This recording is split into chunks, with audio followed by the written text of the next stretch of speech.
اس کو ملیا میٹ کرنے کی کوششیں کر رہے ہیں. عدلیہ کا وجود تقریباً ختم ہو گیا ہے, یعنی کوئی اس کو جو ہے وہ عوام سے سروکار نہیں ہے. انتظامیہ پوری طرح ایف آئی اے, نیب, سب ادارے بدیر استعمال ہو رہے ہیں. کریڈیبلٹی ان کی ختم ہو گئی ہے, اور اب جو ہے نواز شریف ایک مجرم کے لیے پورے پاکستان کی جو بساط اور سودے بازی ہوئی ہے, اس پر پوری پاکستانی قوم بڑی حیران بھی ہے اور پریشان بھی ہے. اب جس انداز کے اندر جو ہے ایک تو باپ جو پارٹی ہے اس کو آج جو ہے وہ یہ بن گیا ہے. اب دوسری طرف جو ہے یہ جو فیصلہ ہے, یہ ظاہر ڈھکے چھپے الفاظ کے اندر ووٹ کو عزت دو, یہ سارے بیانیے بنتے رہے.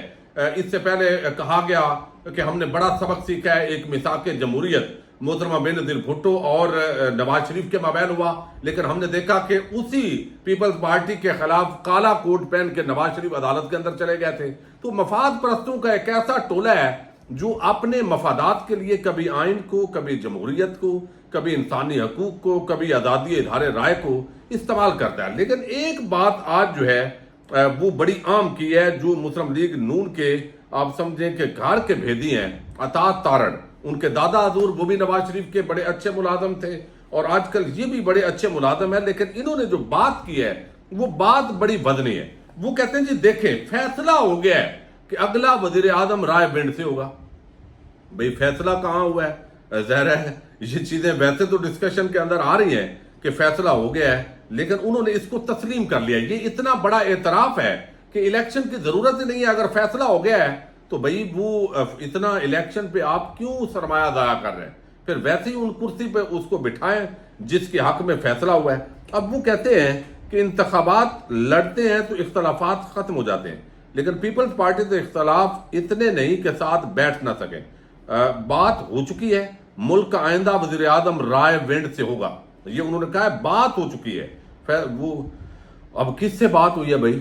یعنی طاقتور حلقوں سے, اسٹیبلشمنٹ سے, اس میں جو ہے وہ ہمارے D G I S I صاحب سے یا ہمارے آرمی چیف صاحب سے مختلف شکوک و شبہات اب اظہار ہو رہا ہے. تو کھل کے بتانا چاہیے کہ یہ کون ہے جو پاکستان کی عوام کی بات کرنے کے بجائے ان کے ووٹ کو یعنی روند کے وہ فیصلے کر رہا ہے کہ یہ اس ملک کا وزیر اعظم ہوگا. تو یہ کھل کے ان کو بتانا چاہیے کہ آخر وہ سودے بازی جو عوام کے ووٹ کی سودے بازی ہوئی ہے وہ کس سے ہوئی ہے اور کس نے کی ہے, اور کیا اس کے اندر جو لندن پلان جس کا نواز عمران خان ذکر کرتے ہیں وہ لندن پلان کا جو ہے وہ ذکر آنا چاہیے. بہرحال یہ انہوں نے تفصیلات نہیں بتائی کہ یہ کن سے بات ہوئی ہے, لیکن پیپلز پارٹی سے اختلافات وہ کہتے ہیں اتنے نہیں ہیں.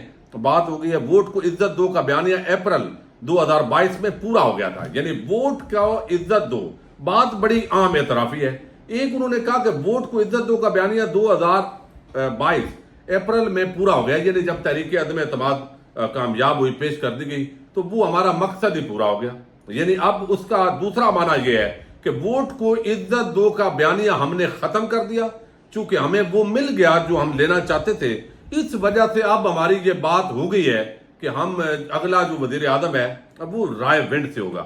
ادارے مکمل طور پر غیر جانبدار ہیں. واہ بھائی واہ, یہ گواہی کون دے رہا ہے؟ عطا تارڑ.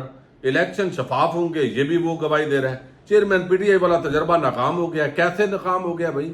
عوام کا آپ جو ہے فری اینڈ فیئر الیکشن کروائیں, عوام کی مرضی سے یہ دھکے شاہی جس طرح کی جا رہی ہے اس کی بجائے کروائیں, تاکہ پتہ چلے کہ آپ اس وقت کنٹونمنٹ کے جو الیکشن ہیں اس اگلی ویڈیو میں وہ بھی آپ کو سامنے خبر رکھوں گا کہ کس طرح نون لیگ بھاگی ہے.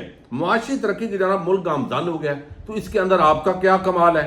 اب اسی طرح انہوں نے کہا ہے کہ نواز شریف کو سزا دی گئی, نواز شریف واحد آدمی ہے, نیب روزانہ سنتا تھا, نیب سپیڈ تھی, لیکن اب کیا ہے؟ تو اس وقت بغیر ایک پورا سسٹم اس کو یرغمال بنا دیا گیا ہے, اور اس یرغمال بنانے کے اندر ہمارے جو چیف جسٹس آف پاکستان ہے قاضی فائز عیسیٰ, ان کے آنے کے بعد اس تاثر کو تقویت ملی ہے کہ اب عدالتوں سے بھی بالکل انصاف نہیں ملنا.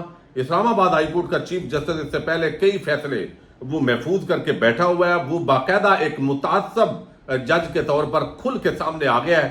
ان کے بغیر جتنے بھی بینچز کے اندر معاملات گئے ہیں اس کے اندر کوئی آئین اور قانون کا تھوڑی بہت جھلک نظر آئی ہے, ورنہ یہ سارا کام. اور نیچے جو جج ہیں ابو الحسنات ذوالقرنین, پہلے جج ہمایوں دلاور سے ایک فیصلہ لیا گیا, ان پر بھی آج بڑے سوالات اٹھے ہیں, اور یہ باقاعدہ طور پہ جو جسٹس میاں گل حسن اورنگزیب ہے انہوں نے آج سوال اٹھایا کہ اس جج کی اپوائنٹمنٹ کس آرڈر کے تحت ہوئی ہے. یہ تو ایگزیکٹو آرڈر ہے، جبکہ جو ہائی کورٹ کے جج صاحب ہیں، چیف جسٹس صاحب، ان کی منظوری کے ساتھ یہ چیزیں ہونی چاہیے تھی، لیکن اس طریقے سے نہیں ہوا.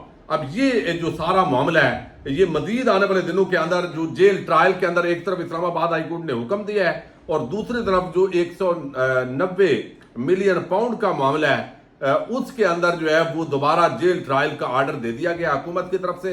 تو بظاہر اسلام آباد ہائی کورٹ کا جو فیصلہ ہے اس کے خلاف حکومت نے فوری طور پر نیا یہ قدم اٹھایا. دیکھتے ہیں آنے والے دنوں کے اندر اگر جو جج اس وقت کچھ آئین اور قانون کا نام لے رہے ہیں وہ اپنی سیٹوں پہ رہتے ہیں یا ان کے خلاف بھی کوئی نیا سپریم جوڈیشل کونسل کے اندر بندے متحرک ہو کے ریفرنس دائر کرتے ہیں. بہرحال الیکشن جو ہے وہ اس سے پہلے ہی اس طرح کی چیزیں ہو گئی ہیں جو پاکستان کے اندر کم از کم جمہوریت پر ایک بہت بڑی کاری ضرب لگی ہے، بہت بڑا حملہ ہوا ہے. آنے والے دن اس حوالے سے عام ہے. اجازت دیجیے گا. اللہ حافظ.